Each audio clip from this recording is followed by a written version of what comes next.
저희가 지금 결혼 12년 차인데 남편이 말이 너무 없어요. 집에만 오면 말이 없고 대화도 없고 야, 무슨 저거. 생각을 하고 사는지도 잘 모르겠고. 대화 없으면 힘들 텐데. 제가 한 번은 신혼 때 2주 정도를 말을 아예 안 하고 안방에서만 그냥 생활했던 적이 있거든요. 한 번도 안 오더라고요. 대화를 좀 하자 해서 앉아서 뭐 제가 이렇게 말을 하면 이렇게 이러고 있어요. 그러니까 집중 안 한다는 느낌이 드는 거죠. 벽 보고 있는 느낌이 너무 많이 드는 거죠. 저거는 문제가 있는데. 허리 디스크가 좀 있거든요. 뭐가 팍 하면서 제가 악 하고 뒤로 넘어간 거예요. 근데 반응이 없고 한 번도 뭐 괜찮아 이런 적은 어머. 없었어요. 투명인 것처럼. 그때는 좀 충격이었죠. 가정 안에서 제 존재가 없는 듯한 느낌이 이제 들기 시작하니까 이제 우울증이 또 확 오더라고요. 나한테 너는 뭐야? 와이프긴 한 거야? 제일 큰 거는 남편이 일단 무슨 생각을 하는지가 좀 알고 싶어요. 저희 결혼한 지 12년 차 된 정유경입니다. 12년 차 부부 김백석입니다. 네, 네. 일주일에 몇 마디나 하세요? 뭐 한 10마디 하나? 와. 10마디? 10마디면 어떤 말이 들어가요? 10마디면 어떤 말이 들어가요? 거의 아이 관련된 얘기. 아이가 몸도 아픈데다가 언어적으로도 좀 많이 느렸었어요. 그래서 이제 좀 치료를 많이 받고 있었던 상황이었는데 저희가 좀 좋은 모습을 아이한테 보여줘야 되지 않겠냐 이런 얘기를 예전에도 한번 했었던 적이 있었는데 그때도 딱히 대답을 하거나 뭔가 말을 하거나 하진 않았어요. 네, 그러니까 너무 답답한 거죠, 제 입장에.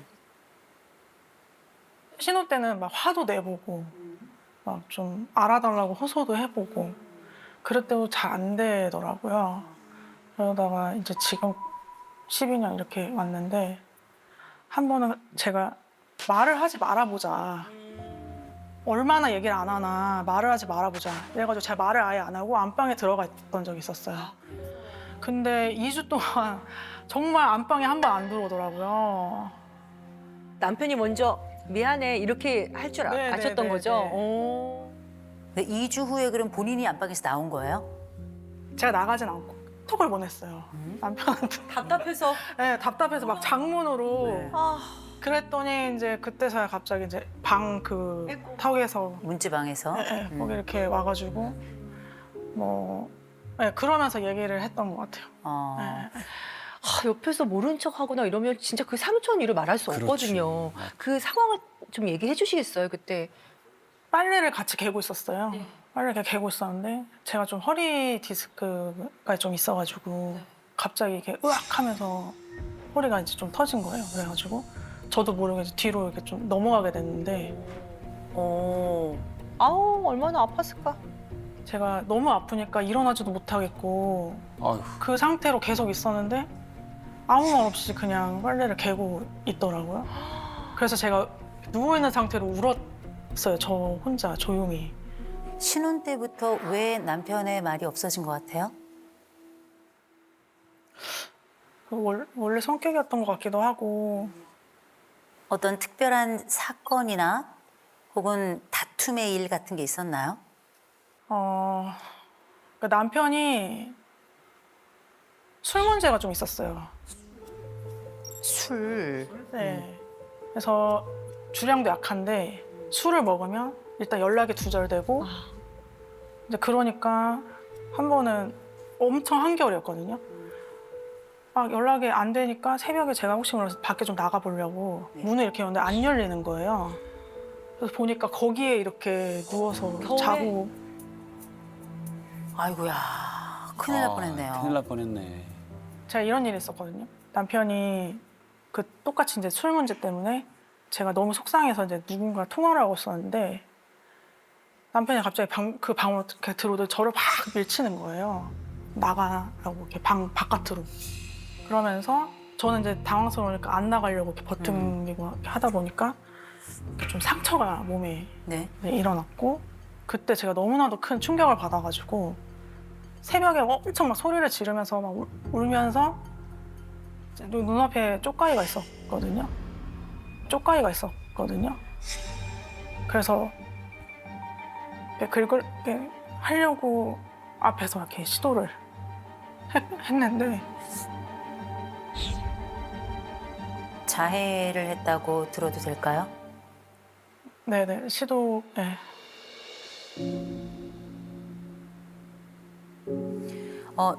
그렇게 자해 혹은 자살 시도를 할 때마다 남편이 알았나요, 몰랐나요? 몰랐어요. 몰랐어요? 네. 나중에 얘기했나요, 안 했나요? 안 한 게 더 많아요. 안 한 게 더 많아요? 네. 얘기했을 때 남편 반응은 어땠어요? 무반응이었. 무반응이었어요? 남편은 말입니다. 잘 없는 사람 취급해요. 날 투명인간 취급합니다. 이렇게 아내가 얘기를 하는데 맞나요? 그러니까 말이 없기는 한데 실제로 뭐 고민이 있거나 그러면 예전에 뭐 신혼초나 이런 때는 와이프한테 얘기를 했었는데 그게 좀 잘 안 되더라고요. 그래서 신혼초에 와이프보다 그 처제한테 많은 얘기를 했어요. 처제에게요? 네. 그러니까 처제는 얘기를 하면 들어주고 이제 뭐 공감을 해주고 이제 얘기를 해주는데 와이프한테 얘기를 하면 와이프는 이제 평가자가 되는 거예요. 그건 오빠가 잘못했어. 아, 평가자. 아, 공감보다는. 저는 솔직히 와이프한테 좋은 소리를 못 들어봤거든요. 아, 그러니까 오빠가 잘못된 거야. 오빠 생각이 틀린 거야. 이렇게 딱 얘기를 하면서 하다 보니까 이게 뭔가 하나씩 벽이 쳐지는 거예요. 나는 이 말을 하면 안 돼. 이 말은 하면 안 돼. 이 말은 하면 안 돼. 사실은 아버지가 이제 알코올 중독으로 돌아가셨거든요. 아버님께서요? 네. 그래서 이제 술에 대한 좀 그런 게 있었어요. 그런 게 어쩌면 아버지처럼 살지 말아야 되지 판단했었음에도 불구하고 이제 술을 먹기 시작을 한 거죠. 뭐 얘기했지만 이제 술 때문에 신혼초에 그런 이벤트가 있다 보니까 어떤 생각이 드냐면 그냥 아 나는 죄인이다라는 생각이 먼저 들었던 거예요. 죄인이다. 네. 그리고 그 아버지 그러셨지, 어머니 돌아가셨지, 형 장애인이지 아, 형이 장애가 있어요? 이러니까 이제 막내인데 막내가 아닌 이제 장남 그런 거예요. 그러다 보니까 이제 제가 지금 가정에 대한 트라우마가 좀 너무 강해요. 아니 그러면은 대화를 거의 안 하게 된 그 시기가 언제쯤이세요? 그 장모님 네. 그 살 얘기를 자주 하셨어요. 아, 체형에 대해서요? 네. 네. 이게 독하게 마음 먹고 한 번은 이제 헬스장을 끊고 운동을 심하게 한 번 했었어요. 안 하던 운동을 갑자기 막 하다 보니까 막 십혈줄이 터지고 막 그래갖고 아이고. 병원에 입원을 했거든요. 그때가 또 공교롭게도 또 추석이에요. 와이프 이제 병원 입원했는데 이제 어머니가 오셔갖고 언제 태어난데 괜찮아 이게 아니고 막 또 막 쏟아내신 거예요.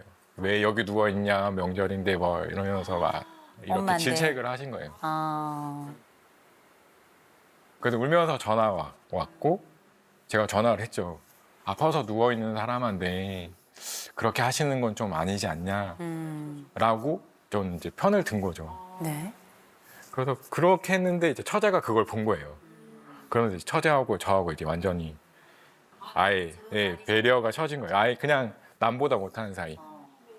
처제하고는 어떻게 지금 화해가 좀 됐나요? 관계 회복이? 관계 회복은 됐는데 한 번은 전화가 왔어요. 이제 회사에서 일을 하고 있는데 아버지한테 전화가 왔어요. 뭐 이유 불문하고 어쨌든 네가 어른이니까 이제 화해 신청을 해라. 그래서 이제 그 부부가 왔고 식사를 하면서 잘 풀었어요. 그러면서 이제 집까지 왔죠. 네. 뭐 인사하면서 이렇게 했는데 와이프가 그때 좀 술 좀 먹었었거든요. 그래서 저한테 했던 말이 뭐냐면 무릎을 꿇으래요. 무릎이요? 왜요? 누구한테요? 왜? 처제한테요? 네. 왜요? 예비 신랑도 있는데요? 네. 그 사람 그래서 다 있는데? 예비 신랑도 있는데요? 자기 편 들어줬는데 무조건 대박이다. 아니 근데 아내 편을 들어줬던 남편인데. 그러게 왜 거기서 갑자기 그랬을까? 내가 왜 무릎을 꿇어야 되는 거냐. 그냥 본인이 잘못한 것 같다라고 했고. 그러니까 근데 그게 그때 상황 생각하면 너무 화도 나고, 네, 그랬어. 아내가 평가자다. 이렇게 말씀을 주셨는데 그 얘기는 아내하고 대화하기 힘들다. 대화가 사실은 좀 싫다까지도 갈 수 있을까요? 싫다라기보다는 최근에 이제 가장 힘들었던 게 뭐냐면, 그러니까 어머니가 돌아가셨을 때, 그러니까 5월에 갑자기 쓰러지셔갖고 네. 추석날에 이제 외출을 끊어서 이제 나온 거죠. 근데 이제 엄마가 이제 그때 했던 말이 뭐냐면, 이제 저녁은 먹고 가라. 저녁 먹고 네, 가라. 근데 그때 이제 아내 와이프 눈치를 봤죠. 근데 이제 올라가긴 가야 될 것 같고, 그래서 이제 그거를 이제 뿌리치고 올라왔어요. 올라왔고 그날따라 비가 엄청 오는 거예요. 그냥 날씨가 안 좋나 보다 했는데 그 다음날 어머니가 돌아가신 거예요. 그러니까 뭐라고 얘기도 못 하겠는 거예요. 그냥 뭐 와이프한테 이제 얘기를 했어요. 엄마가 사실은 마지막에 저녁 먹고 갔으면 좋겠다 이런 식으로 얘기를 했다라고 하니까, 근데 이제 저는 원했던 말이 그래 조금 더 있었으면 좋았을 텐데 마지막에 좀 그렇게 돼서 본인도 힘들다 이런 식의 얘기를 듣기를 원했던 것 같은데, 이제 와이프 첫 마디가 그거였어요. 어머니가 그렇게 될 줄 알았어? 딱 그 말 듣는 순간 다음 대화를 안 했어요. 그럼 거기서부터 이제 저는 벽을 또 치고 나오는 거예요. 그러니까 이제 아예 그렇게 되는 거예요. 사실 남편의 이야기를 쭉 들으면서 장모님의 이야기를 지금 처음 들은 거거든요. 어머니도 참 말 전달하시는 방식이 그렇게 쉽지는 않으셨던 분인 것 같기는 해요. 제가 우울증은 사실 청소년기 때부터 있었던 것 같아요. 남편을 만나기 전에 우울증 진단을 한번 받았던 적이 있었고요. 그래서 자살 시도도 한번 했었고,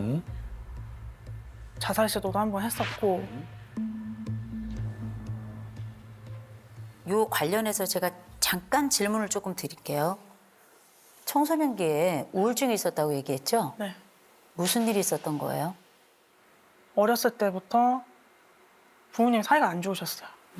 네. 아버지가 이렇게 좀 사고 치시는 것도 제가 많이 봤고, 그리고 어머니가 내면적으로 많이 힘드신 것들을 저한테 다 쏟아내셨어요. 제가 미취학 때부터. 제가 고등학교 때 한 번 이제 부모님께 좀 크게 싸우신 게 있어요. 그때 좀 TV에 나올 법한 정도로. 큰 싸움이었군요. 네네. 네. 그때 제 동생이 초등학생이었고 동생을 지켜야겠다 이 생각에 동생 방문을 걸어 잠그고 제가 거기에 있었던 기억이 있어요. 그런 것들을 많이 보다 보니까 주눅도 많이 든 상태였고 어머니가 좀 많이 엄하셨거든요. 엄하셨어요? 네. 엄하셨다는 얘기를 조금 풀어볼까요? 혹시 많이 맞았나요? 네. 맞았을 때 보호해준 사람이 있었어요? 없었죠. 그리고 동생의 보호자로 계속 살았던 건가요? 네, 저는 네, 그렇게 살았다고 생각하고 있어요. 보세요. 이 집에 참 별일 다 있었죠. 굉장히 굵직굵직한 사건들이 지금 연이어서 있었는데 저는 참 이 집이 신기해요. 정말 신기해요. 제가 볼 때는 벌써 이혼을 하고도 한 5번 했어야 돼요. 진짜. 얘기를 안 하죠. 왜 이혼을 안 하고 계속 결혼 관계를 유지해요? 와이프가 이제 싸우면 하는 말이 그거였거든요. 왜 나랑 살아? 뭐 말씀하신 것처럼. 근데 제가 관심을 표현 안 하는 거지 아직까지는 와이프를 좋아하거든요. 저는 예전에도 그렇고 지금도 그렇고 애 중심, 그러니까 애 때문에 사는 게 아니고 와이프하고 저 관계만으로서 삶을 살고 그거를 이제 애한테도 보여주고 싶거든요. 보여주고 싶고. 사랑하시네 아내를. 그러니까. 근데 그걸 참느라고 막 꾹꾹 참고 말을 안 한 거야. 그 세월이 지금 12년이에요. 그 세월이. 그리고 애는 그 사이에 9살이 됐습니다. 엄청난 일들이 있었어요. 아내는 이렇게 학대받는 집에 장녀로 살아가죠. 남편은 알코올 중독 집안에 비장애인 아들로 살아가야 되는 거예요. 이 부부는 결혼하기 전에 뭐 했냐면 서로 어떻게 성장했는지 다 서로 얘기했어요. 그죠? 그래서 알아. 서로 불쌍하다는 걸. 왜냐면 나도 그렇게 컸거든. 종류가 좀 다를 뿐이야. 너도 지옥에서 컸니? 나도 지옥에서 컸어. 우리 다 지옥의 생존자잖아.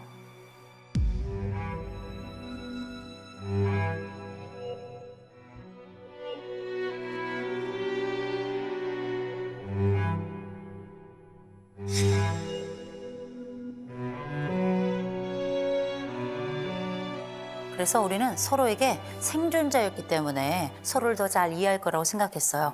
그런데 딱 결혼했더니 냉골 지옥이 시작됐어요. 근데 그 가운데 딱 하나 꽃이 피었어. 아이라는 꽃이 피었어요. 남편이 지금까지 이해를 하지 못할 아내의 부분을 좀 설명을 드릴게요. 이 아내가 자꾸 공감해달라 그러는데 답을 내죠. 그거 왜 그런 줄 아세요? 장녀라서 그런데 답을 빨리 내지 않으면 맞았거든요. 이 아내는 계속 해결을 해야 되는 사람이에요. 보호자 역할을 해가면서 솔루션을 바로 내지 않으면 늘 위기에 처했던 사람이라 공감할 시간이 없어요. 솔루션을 주기 바쁘기 때문에. 이건 성장에서 오는 아픔 때문이에요. 생존하는 방식으로 답을 찾는 것뿐이에요. 남편이 이런 말을 해주면 행복할 것 같아. 다른 사람이라도 나에게 이런 말을 해주면 행복할 것 같아. 한 가지만 생각해 볼까요?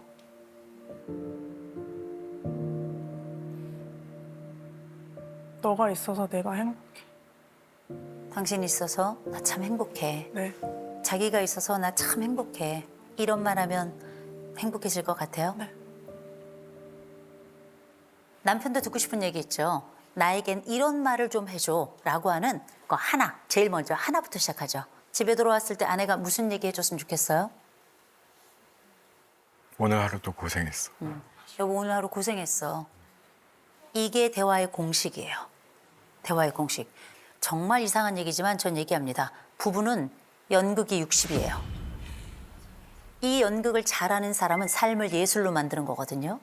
그래서 제가 남편에게 아내를 향해서 얘기를 좀 부탁드려도 괜찮을까요? 아내가 이런 얘기가 듣고 싶대요. 당신이 있어서 난 참 좋아.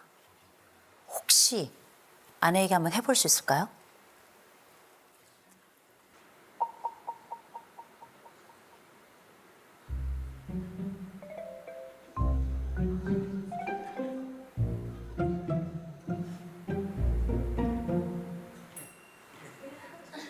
제가 먼저 할까요? 그래요? 그래요? 좋아요. 네네. 당신 오늘 고생 많았어. 당신 오늘 고생 많았어. 너가 있어 너무 행복해. 너가 있어 너무 행복해.